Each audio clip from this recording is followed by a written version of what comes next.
하나님 말씀은 욥기 6장 말씀입니다.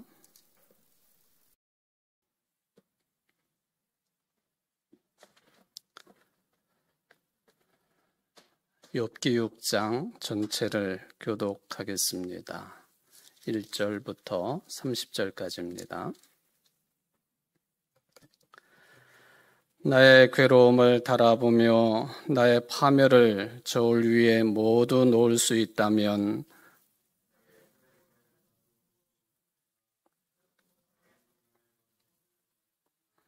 전능자의 화살이 내게 박힘에 나의 영이 그 독을 마셨나니 하나님의 두려움이 나를 엄습하여 치는구나.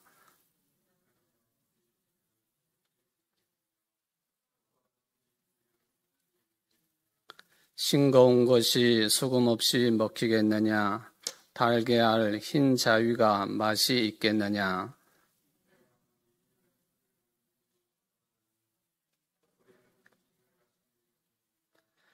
나의 간구를 누가 들어줄 것이며 나의 소원을 하나님이 허락하시랴.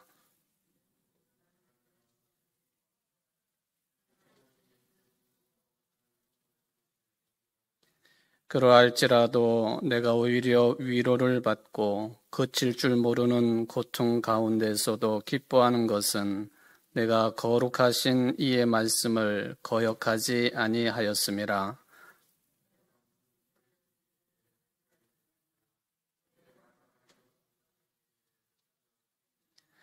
나의 기력이 어찌 돌의 기력이겠느냐? 나의 살이 어찌 노쇠겠느냐?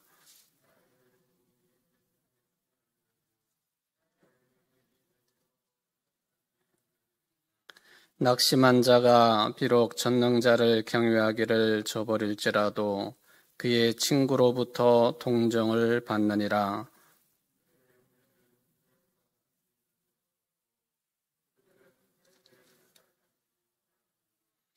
얼음이 녹으면 물이 검어지며 눈이 그 속에 감추어질지라도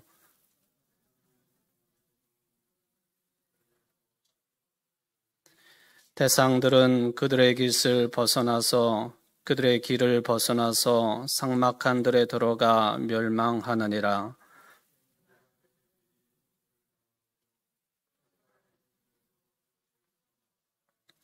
거기 와서는 바라던 것을 부끄러워하고 낙심하느니라.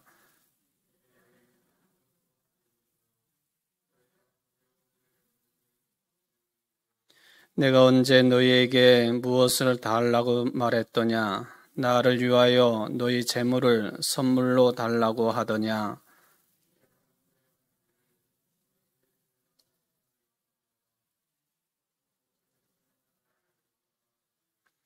내게 가르쳐서 나의 허물된 것을 깨닫게 하라. 내가 잠잠하리라.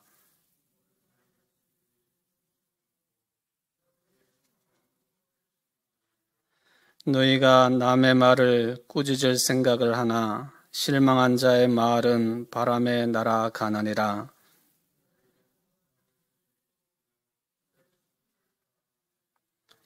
이제 원하건대 너희는 내게로 얼굴을 돌리라.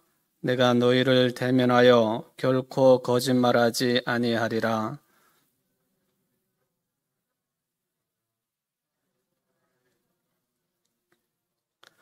내 혀에 어찌 불의한 것이 있으랴? 내 미각이 어찌 속임을 분간하지 못하랴? 아멘. 오늘까지 욥기서 6장 말씀을 이제 정리 마감하도록 그렇게 하겠습니다. 우리가 6장 말씀을 오늘까지 세 번째 읽은 꼴이 되었습니다. 지난 시간에 말씀드렸던 핵심적인 내용을 잠깐 좀 정리를 하고 넘어가 보도록 하겠습니다. 여기 욥과 그리고 이제 엘리바스가 했던 친구 엘리바스 충고에 대한 욥의 응대 또는 답변 좀 더 세게 말하면은 항변, 이게 이제 오늘 6장 말씀이지 않습니까? 근데 우리가 세상을 살아가면서 인간관계를 맺고 또 대화를 하고 또 수많은 사람들과 관계성을 유지하면서 사회생활을 하지요.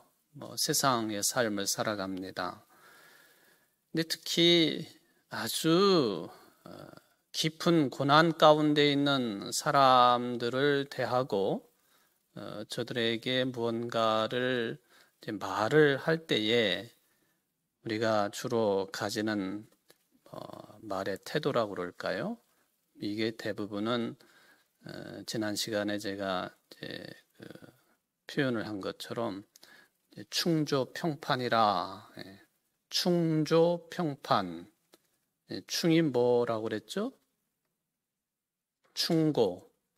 또 조는 조언. 또 평은 뭐예요? 평가하는 거. 판은 판단하는 거.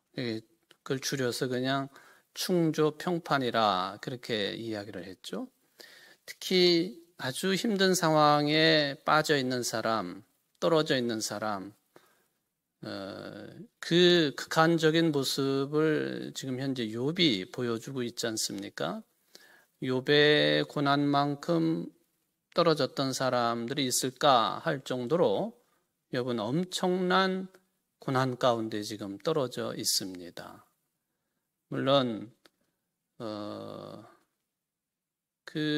자기 자신의 생명이 끊어지는 것이 인간적으로 보면은 가장 힘든 상황을 맞이하는 거지만은 욥은 이제 아직 생명은 붙어 있지만 차라리 처음에 본인이 이야기했던 것처럼 태어나지 않았더라면 더 좋았을 뻔했다. 그런 말을 할 정도로 아주 힘든 상황 가운데 떨어져 있습니다. 차라리 죽는 게 더 낫지, 이런 생각을 할 정도로 이런 상황 속에서 친구들 가운데 가장 먼저 엘리바스가 충조평판을 한 겁니다. 충고하고 조언하고 또 평가하고 판단하고 하는 이런 이야기를 한 거죠. 근데 이제 지난 시간에 정리한 내용은 뭐냐 하면은 물론 살다가 보면은 그렇게 상대방에 대해서 충고도 하고 조언도 하고 할 수도 있겠습니다만은 지금 욥기를 통해서 우리들이 확인할 수 있는 것은 공감한다라고 하는 것이죠. 공감하는 것. 이 공감할 줄 아는 인간, 이것이 우리 인간으로 하여금 인간답게 하는 아주 중요한 삶의 태도고 요소라고 하는 것을 이제 말씀을 드렸습니다. 제가 주일 설교 시간에도 공감하는 인간 또는 공감할 줄 아는 인류 또는 다른 말로 말하면 배려할 줄 아는 인간, 배려할 줄 아는 인류, 바로 공감할 줄 알고 배려할 줄 아는 그런 삶의 태도를 우리들이 그나마 가지고 있기 때문에 지금의 인간까지 역사가 이어진 것이다. 이것은 이제 진화론자들도 이런 주장을 하고 있기 때문에 그저 저는 여러분들에게 소개를 드릴 뿐입니다. 공감할 줄 아는 인간이다 라고 하는 것을 말씀을 드렸습니다. 적극적으로 한 사람의 고통에 대해서 내 마음을 완전하지는 않지만 그 고통 가운데 있는 그 사람 마음에 포개해 가는 것, 포개주는 것, 또 포개하는 것. 그런 포개려고 하는 그런 섬세한 시선, 또 지지, 다른 말로 말하면 아주 충만한 이해, 이렇게까지도 이야기를 할 수가 있겠죠. 다른 사람의 어떤 상황, 상태에 대해서 내가 공감할 줄 아는 인간이다, 사람이다. 그러면은 그것은 참 잘 살아가는 사람의 모습이라고 이야기를 할 수가 있겠죠. 그래서 이 부분에 있어서 공감한다라고 하는 이것이 얼마나 중요하냐.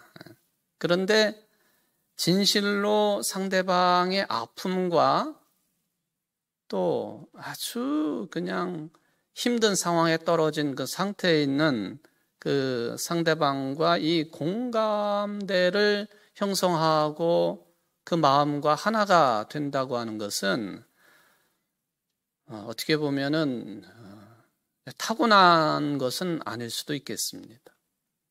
왜냐하면 사람이라고 하는 것이 물론 좀 전에 제가 공감할 줄 안다, 배려할 줄 안다, 이게 긴 역사를 통해서 우리 인간들의 DNA 속에 다른 동물들에게는 없는 그런 그 형질들이 담겨 있다라고 하는 그런 말씀이 되겠는데요.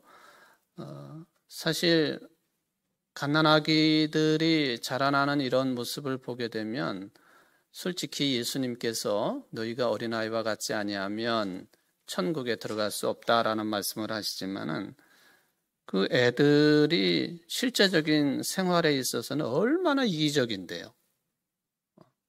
남을 배려할 줄 모르는 상태거든요. 그거는.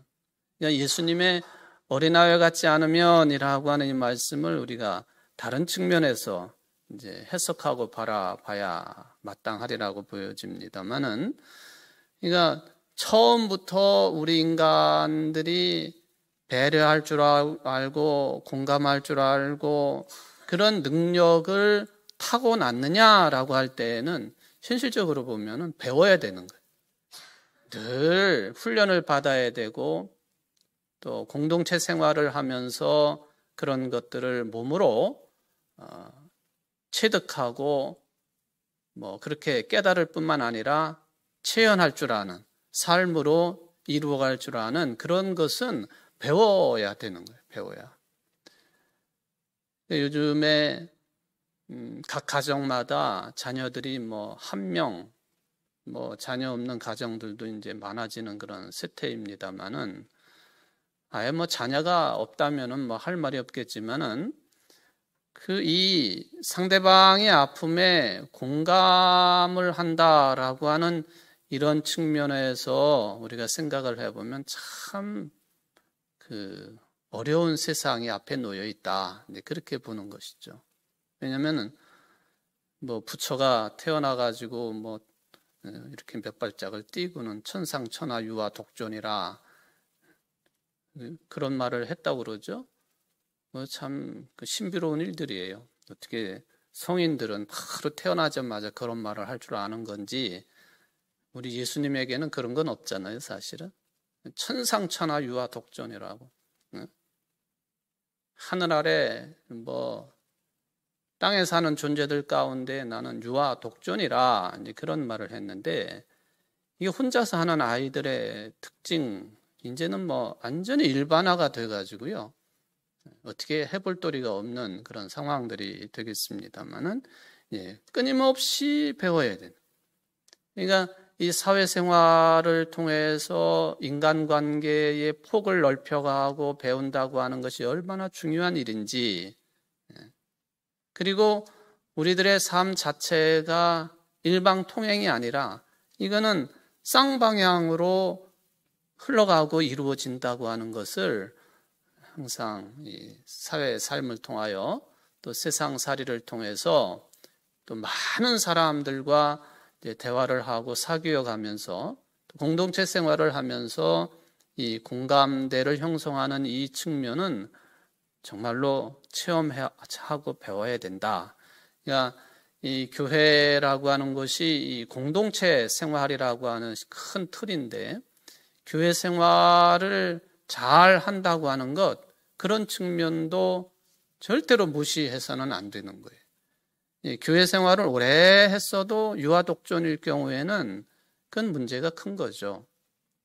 배려할 줄 아는 인간이 되어야 되고, 일단은 또 특별히 아픔을 가지고 있는 사람에게 공감할 줄 아는 그런 신앙인이, 성숙한 신앙인이 되어가는 것, 이게 이제 교회 생활의 크나큰 측면이다 하는 것입니다.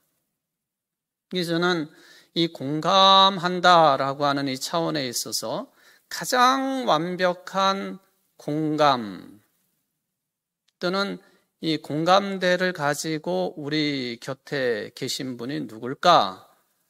부모도 아니에요, 사실은. 부모는 뭐 훨씬 나을 수는 있겠습니다만은 바로 예수 그리스도 그분이시다. 저도 그렇고 여러분들도 그런 신앙 고백을 합니다. 왜냐하면은 하나님께서 우리를 이처럼 사랑하셔서 독생자를 이 땅에 보내주셨는데 그분은 죄인도 아니시고 또 실은 이 땅에 죄인인 인간들을 구원코자 하는 그런 뜻이 아니라고 한다면 오실 이유가 없으신 분이세요. 사람의 몸을 입고 오신다고 하는 것, 인카네이션이라고 하는 성육, 사람의 몸을 입고 하나님이신 그분이 영적인 존재이신 예수님께서 사람의 몸을 입고 이 땅에 오신다고 하는 것은 죄인들의 아픔, 죄인들의 고통, 죄인들과 하나 되기 위해서 오신 거거든요. 그러니까 최고 또는 완벽하고 완전한 공감대의 본을 보여주신 분은 한 분 예수 그리스도 그분뿐이시다. 그렇게 여러분들에게 이제 소개 말씀을 드립니다. 물론 이제 우리가 온전하게 예수님을 따른다고 하는 것이 쉬운 일이 아니겠습니다만은, 그러니까 예수님께서는 세상에 오셔서 수많은 사람들과 함께 하셨는데 항상 우리 인생들을 바라보시고 또 드신 생각, 판단의 근거는 뭐냐 하면은 측은히 여기시는 것. 그렇죠? 또 다른 말로 말하면은 어떻게 여기신다고요? 불쌍히 여기시는 것. 뭐 이것은 내가 무슨 갑이 되고 불쌍하고 측은한 사람이 을이 되고 그런 관계가 아니고 그렇게 해서 하나가 되시는 것. 그걸 위해서 인간의 몸을 입고 이 땅에 오신 분, 우리 죄인인 인간들의 그 아픔과 죽음의 위협에 공감대를 가지시고 그것도 완벽한 공감대를 가지시고 그래서 우리 사람들이 죽는 것처럼 죽기까지 하신 예수님, 이게 이제 완벽한 공감의 본이 되신 분이 예수님이시다. 오늘 욥기에서 거기까지 나가는 것은 아닙니다만은 제가 이제 지난 시간에 공감이라고 하는 그런 부분에 있어서 좀 길게 설명을 드렸기 때문에 다시 한번 되새겨보는 그런 시간입니다. 그런데 욥의 친구들, 특히 이제 엘리바스의 충고에 대한 지금 욥의 답변이기 때문에 그 범위를 축소를 시키면 욥의 친구 엘리바스는 어땠느냐? 많은 이야기를 하지 않았습니까? 상당히 문학적인 표현도 동원해가지고 우리가 한 절 한 절 읽어보면은 야, 이런 말도 할 수 있구나. 참 대단하다. 왜냐하면은 엘리바스를 비롯한 욥의 친구들이 각 사방에서 온 사람들인데 각 지역에서는 대단한 인물들입니다. 지역의 우두머리 정도 되는 사람들이니까 또 유대교라고 하는 종교적인 신앙의 틀에서 보면은 유대교의 지혜에 통달한 사람들, 학문적으로도 그렇고 또 세상의 현실적인 삶에 있어서도 부유한 사람들이고 높은 지위에 있는 사람이고 신앙적으로 볼 때에도 유대교의 지혜 문학에 통달한 사람들, 이런 사람들이 지금 욥에게 충고를 하는데 그 첫 번째 인물이 엘리바스란 말이죠. 근데 엘리바스의 이 충고 또 뭐 해주는 말 다 보면은 너는 죄인이다라고 계속 몰고 가잖아요. 네가 하나님 앞에 뭐 잘못한 일이 있기 때문에 이런 현상이 벌어진 것이 아니냐. 그러니까 회개하라, 잘못을 빌어라, 뭐 이렇게 이제 전부 내용이 그렇게 간단 말이죠. 이것은 욥의 이 현 상황에 대해서 이해하려고 하는 태도는 결코 아니라는 것이죠. 충고하고 가르치고 조언하고 평가하고 판단하고 이런 내용들입니다. 그래서 욥이 이러한 엘리바스의 충조 평판에 대해서 이제 반응을 보이는 그런 내용들, 이제 지난 시간에 일부분을 말씀을 드렸습니다. 오늘 이제 그 14절에서 23절까지 이제 그런 내용들을 우리가 생각을 해보면서 욥이 이제 하는 이야기가 그거죠. 너는 내 친구가 아니냐? 어떻게 보면은 둘도 없는 친구 아니냐? 근데 왜 자꾸 나한테 충고만 하려고 하느냐? 그리고 이 현상에 대한 처방전을 내리듯이 처방만 이야기를 하느냐? 또 이렇게 된 원인과 이유만 분석하고 있느냐? 내가 원하는 거는 그게 아니야.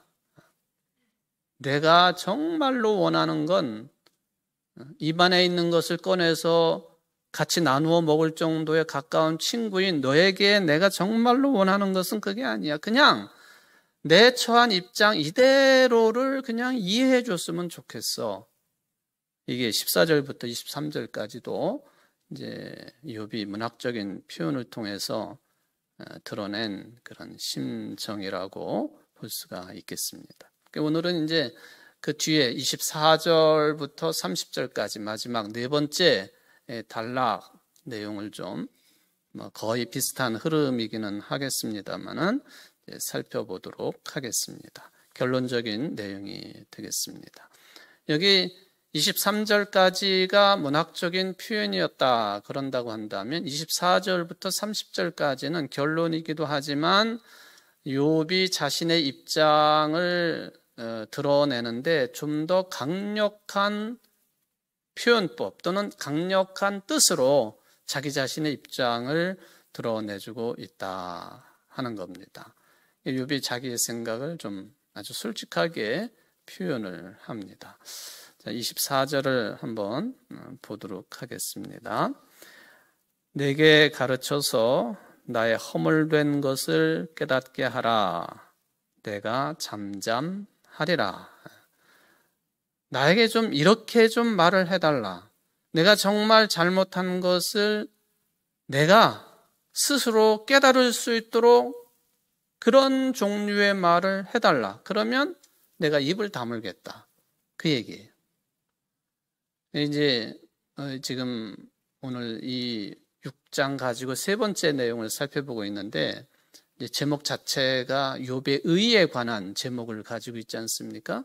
그러니까 분명하게 얘기하라. 내가 잘못한 게 정말 잘못한 것을 내가 너네 입장에서 얘기하지 말고 내가 깨달을 수 있도록 말을 해달라. 내가 그것이 맞다라고 깨닫게 되면 내가 입을 다물겠다. 그게 이제 24절에 나타나고 있는 그런 표현이 되겠습니다.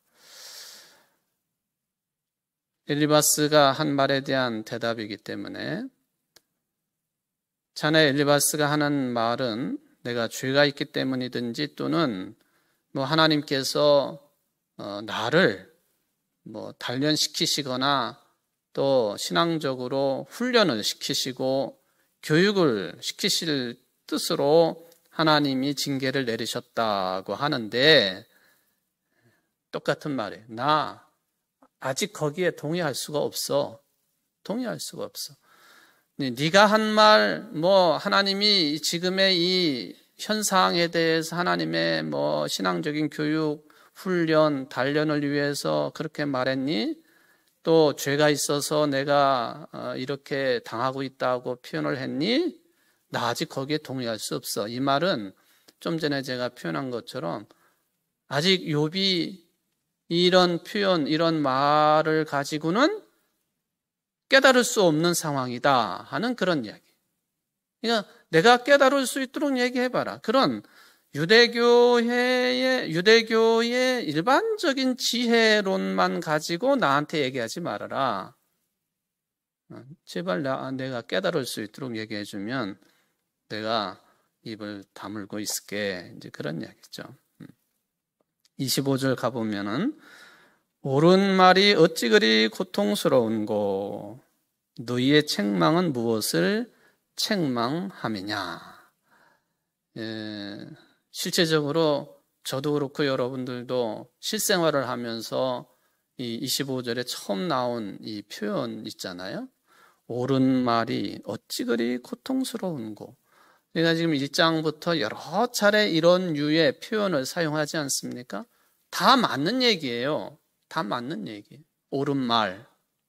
그런데 욥에게는 여기 표현대로 보면 너무 고통스러운 내용. 다 맞는 말인데 지금 이런 상황 속에 떨어져 있는 욥에게는 별 유익이 없는 말. 고통스러운 말. 마치 상처에 소금을 뿌리듯이 이제 그런 성질의 말들을 엘리바스를 비롯해 가지고 욥의 친구들이 하고 있다 하는 것입니다. 네가 한 말을 들어보면은 말 자체가 틀린 말이 아니야. 굉장히 세련된 표현법을 동원하고 문학적인 그런 표현법을 동원하고 또 유대 지혜 문학의 근거를 가진 이 이야기들을 하고 있으니까 말 자체만 놓고 보면은 옳은 이야기야. 선한 이야기야. 그런데 나에게는 그것이 너무나도 고통스럽다. 이제 우리 신앙인들이 깨닫든 깨닫지 못하든 뭐 실수라고 할 수는 없겠고요.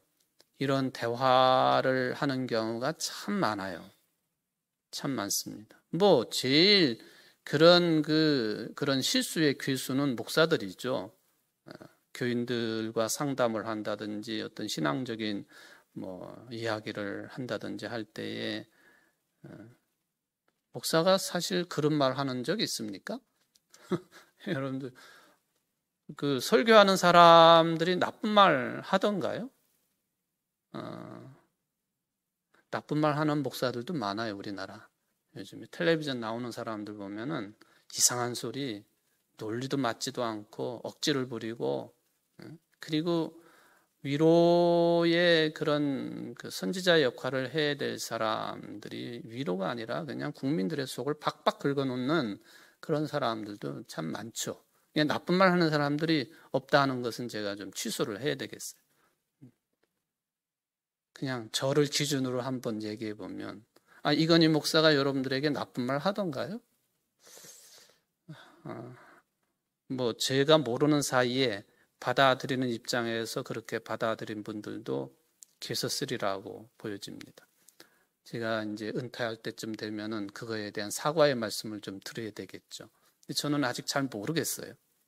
설교를 하면서 거친 말을 쓴다든지 거짓말을 한다든지 나쁜 말을 한다든지 험한 말을 한다든지, 물론 여러분들이 들으시기에 내 입장과 다른 이야기, 그게 뭐 정치, 경제, 문화 뭐 여러 측면에서 그런 이야기들 때문에 시험에 들 수도 있고 또 좀 화가 날 수도 있고 그런 부분들도 분명히 있겠죠. 근데 저는 그런 측면에 대해서는 별로 사과하고 싶은 마음은 없어요. 옛날에 선지자들도요, 백성들이 듣기 싫어하는 소리들을 하나님의 말씀으로 전할 때가 너무나도 많이 있었거든요. 그가 하지 아니하면 선지자가 아닐 수도 있기 때문에 그런 측면 말고, 어쨌든 간에 뭐 목사가 제일 그런 측면에서는 선두주자라고, 목사는 좀 빼놓고 여러분들끼리 성도들끼리 대화를 할 때도요, 다 옳은 말이에요. 틀린 말이 하나도 없어요. 다 신앙적인 표현이고. 근데 역지사지라고 특히 어려움을 겪는 사람에게, 힘든 상황에 놓여 있는 사람들에게, 욥처럼까지는 아니지만 너무 극심한 고통 가운데 있는 사람에게 뭐 신앙적으로 조근조근 이야기를 하잖아요. 저는 이렇게 보면은 정말 그 이야기를 듣는 상대가 내가 하는 이야기를 전적으로 수용하고 있을까? 받아들이고 있는가? 그렇게 착각하지 말라는 거죠. 아닐 경우가 훨씬 더 많을 수 있다는 거예요. 욥과 엘리바스 대화를 보시면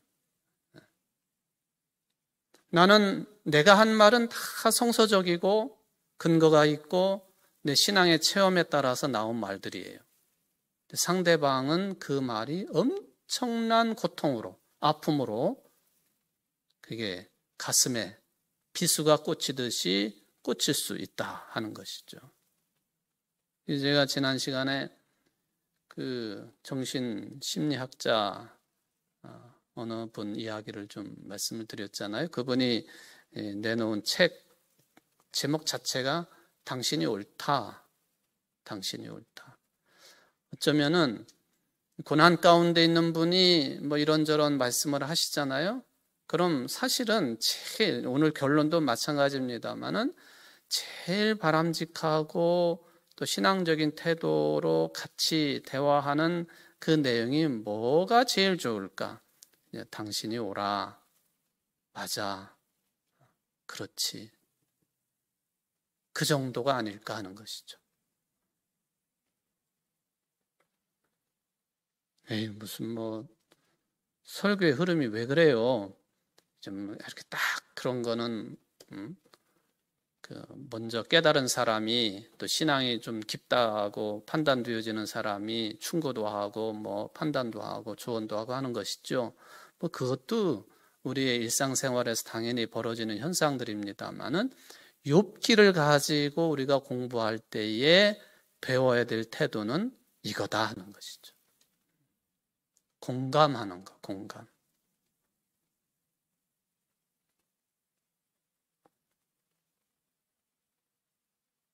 물론 사람이 고통스러워진다고 해가지고 그게 무조건 나쁜 건 아니에요. 그 문제를 깨닫고 고통을 딛고 일어서는 건 필요하지요. 근데 여기서 말하는 고통이라고 하는 것은요, 그런 차원이 아니고 정말로 사람을 나쁘게 만드는 그런 고통을 이야기하는 것입니다. 욥이 계속 이야기를 합니다. 네가 그렇게 옳은 말을 하고 또 진실에 근거한 말을 하고 하는데 나는 정말 고통스럽다. 정말 힘들다. 이 욥이 얼마나 어떻게 보면 정직한 인물인가 하는 것을 이제 볼 수가 있겠습니다. 28절로 넘어가 봅니다.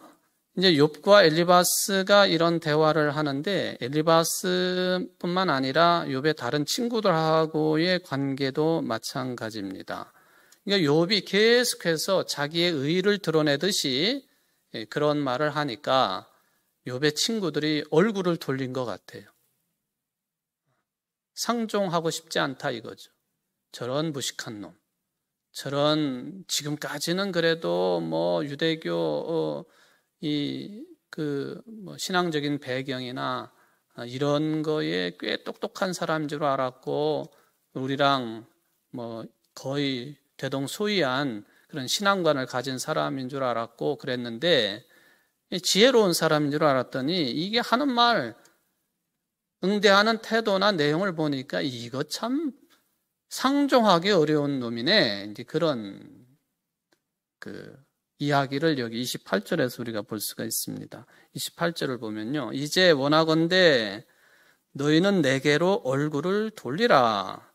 내가 너희를 대면하여 결코 거짓말하지 아니하리라. 라고 하는 그런 표현이 들어있습니다. 그러니까 욥이 계속해서 우리식대로 표현하면은 지 고집을 피우는 거거든요. 받아들일 수 없다고 고집을 피웁니다. 그런데 욥이 주장하는 그 고집이요, 계속 반복되지만 유대교의 지혜의 그거하고는 좀 상관이 없는 그런 고집을 피우고 있거든요. 그러니까 얼굴을 돌려버렸어요. 외면하는 거죠. 외면. 상대할 수가 없으니까. 우리 대교회 신앙의 전통을 인정하지 않는 저 사람, 저런 사람하고 입대서 말을 하는 건 좀 우리가 부끄러운 일이고, 우리 식대로 표현하면 우리 입이 더러워지는 것이고, 뭐 그것이죠.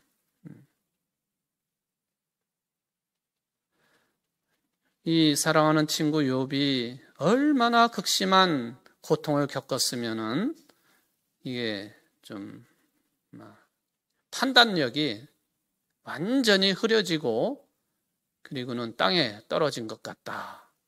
그렇게 이제 엘리바스나 친구들이 생각을 한 것 같습니다. 그래서 이렇게 얼굴을 돌려버리고 등을 보이고 있는 친구를 향해서 얼굴을 돌리지 말고 나를 좀 직시를 하라고.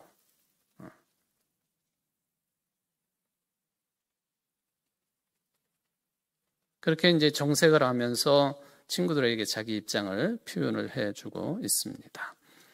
지난 시간에 제가 말씀을 드리면서 핵심적인 그 절을 한 절을 뽑아 드린 적이 있는데 기억이 나세요?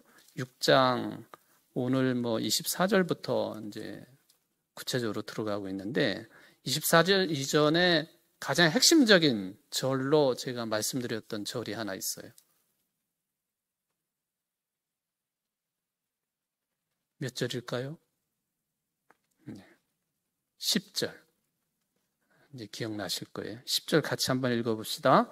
그러할지라도 내가 오히려 위로를 받고 그칠 줄 모르는 고통 가운데서도 기뻐하는 것은 내가 거룩하신 이의 말씀을 거역하지 아니하였음이라. 이게 이제 그 중에서도 아주 핵심적인 신앙 고백이고 욥의 고백이었다라는 그런 말씀을 드리지 않았습니까? 근데 이제 마감을 하면서 이 뒷부분에 와가지고 그에 비견할 수 있다고 할까요? 아니면은 이거는 이제 신약 성경의 사도 바울의 의인론, 칭의론 이런 것하고 같이 이렇게 나란히 놓고 이야기할 수밖에 없는 그런 절이 하나 있는데 다음에 나오는 29절 말씀입니다. 29절 한번 같이 읽어봅시다. 너희는 돌이켜 행악자가 되지 말라. 아직도 나의 의가 건재하니 돌아오라. 엄청난 말씀이에요. 욥이 뭐라고 그래? 아직도 나의 의가 건재하다. 나의 의가 건재하다. 참 대단한 입장입니다. 내 의가 아직도 건재하니까 얼굴을 나에게로 돌려라. 나를 직시하라. 돌아오라. 그리고는 욥이 해주고 싶은 말이 뭐냐 하면은 너희들이 나를 가르치려고 하는 일 그거 잘못된 거야. 왜? 나의 의가 아직 건재하니까. 이게 참 우리는 신약 성경의 말씀을 어느 정도 알고 있고 특히 이 사도 바울의 그 편지를 통한 신앙의 의, 믿음으로만 이루어질 수 있는 의, 이신칭의, 믿음으로만 의롭다고 인정받는 것이죠. 이신칭의 신앙 아닙니까? 이게 우리 개혁교회, 장로교회 신앙인들에게는 아주 철저한 겁니다. 다른 그 어떤 것은 아무 소용이 없어요. 오로지 예수를 그리스도로 믿는 그 믿음으로만 하나님께 의롭다고 인정받는 거거든요. 그게 이제 한자어로 쓰면은 이신칭의예요. 이신칭의. 제가 언제 한참 전에 이 한자어 그대로 설교 제목을 삼아가지고 주일날 설교한 적도 있잖아요. 이신칭의. 그런데 욥은요. 무슨 사도 바울의 편지 내용을 알고 있는 사람도 아니고 예수 그리스도 시대를 알지도 못하는 사람이고 근데 나의 의는 건재하다. 그렇게 이야기를 합니다. 그러니까 우리 입장에서 보면은 신약 성경을 알고 있고 또 이신칭의의 믿음을 가지고 있는 우리 입장에서 보면 대단히 건방진 표현입니다. 이럴 수가 없어요. 하늘 아래 하나님 앞에 자기 스스로를 의롭다고 주장할 수 있는 인간이 어디에 있습니까? 그런데 욥이 정말로 그런 건방진 자세와 태도로 이 말을 한 거냐? 이거를 연구해 볼 수 있고 또 파헤칠 수 있는 그런 주제를 던져준 절이 바로 29절이에요. 29절. 네, 이 29절은 사도 바울의 말씀과 함께 이렇게 같이 공부를 해보기에 참 귀한 이야기가 된다라고 하는 것을 말씀을 드립니다.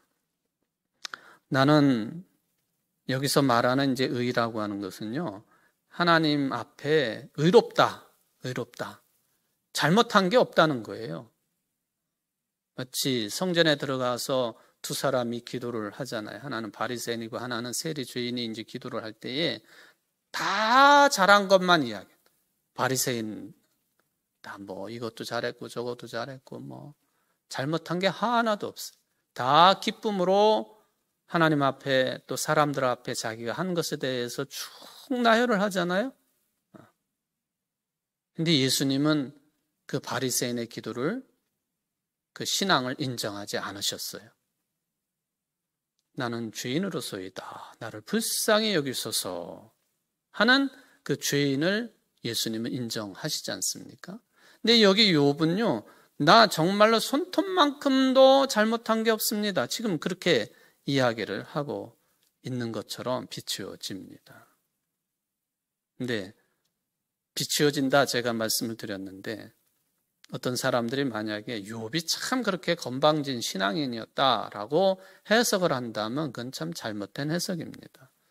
인간으로서는 불가능한 그런 모습이기 때문에 그렇습니다. 욥이 동방의 의인이라고 이미 평가를 받은 사람인데 그는 사리 분별력을 분명하게 가지고 있는 사람이란 뜻입니다. 그러니까 자기 자신이 뭘 잘못했는가, 심지어는 자기 자식들이 뭐 잔치를 벌이고 했을 때에 그 잔치 상황 속에서 지은 죄가 있을까봐 정화의식을, 정결의식을 뭐 수시로 시시때때로 할 만큼 그 이야기는 뭐냐 하면은 인간의 연약함과 죄됨과 하나님 앞에서 죄인이라고 하는 것을 늘 알고 있었던 사람이에요. 근데 하나님 앞에 죄인이라고 하는 것을 늘 알고 있었던 사람이 나는 손톱만큼도 잘못한 게 없다.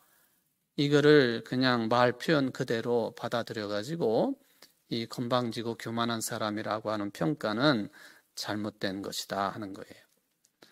지금 조금 어려운 표현입니다만 마지막 정리를 합니다. 그럼 왜 욥이 이런 말을 했을까? 지금 엘바스와 욥이 아주 극한적인 논쟁을 벌이고 있어요. 논쟁. 여러분 텔레비전에서 저는 그런 프로그램을 참 안 좋아해요. 그냥 예를 들면은 그 야당 여당이 나와가지고 뭐 시끄럽게 막 떠드는 거 그거 저 안 봐요. 잘 보면 화가 나니까 이제 안 보는데 그 나와가지고 뭐 서로 상반되는 주장들을 막 하지 않습니까? 하다가 보면은 거의 끄트머리에 가가지고는요, 저런 식으로까지 얘기를 하네? 지금 그거예요. 지금 29절에 막 올라가. 저런 식으로까지 얘기하네? 욥이 이렇게까지 얘기하네? 그게 바로 29절입니다. 아직도 나의 의가 건재하니 또는 건재하다. 그냥 그래 네 말도 옳고 내 말도 옳고 그런 거니까 섞어가지고 그냥 없던 일로 하자 이게 아니에요. 끝까지 그냥 치열하게 지금 신학적인 논쟁을 벌이고 있는 거예요. 이게 지금 오늘 이 29절이 그런 의미를 가지고 있다 하는 것을, 그럼에도 불구하고 욥이 자기 의를 확실하게 붙들고 있기는 하지만은 도대체 여기서 말하는 의가 뭐냐? 조금도 잘못이 없다는 그런 뜻이 아니라 조금도 잘못이 없다, 그게 아니에요. 여기 욥기를 통해서 깨달을 수 있는 것은 욥의 친구들이 계속 그것을 이렇게 주먹다짐하듯이 확인을 하려고 하는 게 네가 재앙이 있기 때문에 이게 아니냐, 그런 말을 하잖아요. 조금도 나는 잘못이 없다, 그런 의미가 아니라 이러한 엄청난 재앙을 받을 만큼의 죄가 없다, 이 정도로 우리가 해석을 하면은 이 의에 대해서도 좀 가깝게 다가서는 해석이 될 수가 있겠습니다. 어쨌든 이 엘리바스의 충고에 대한 욥의 반응인데요.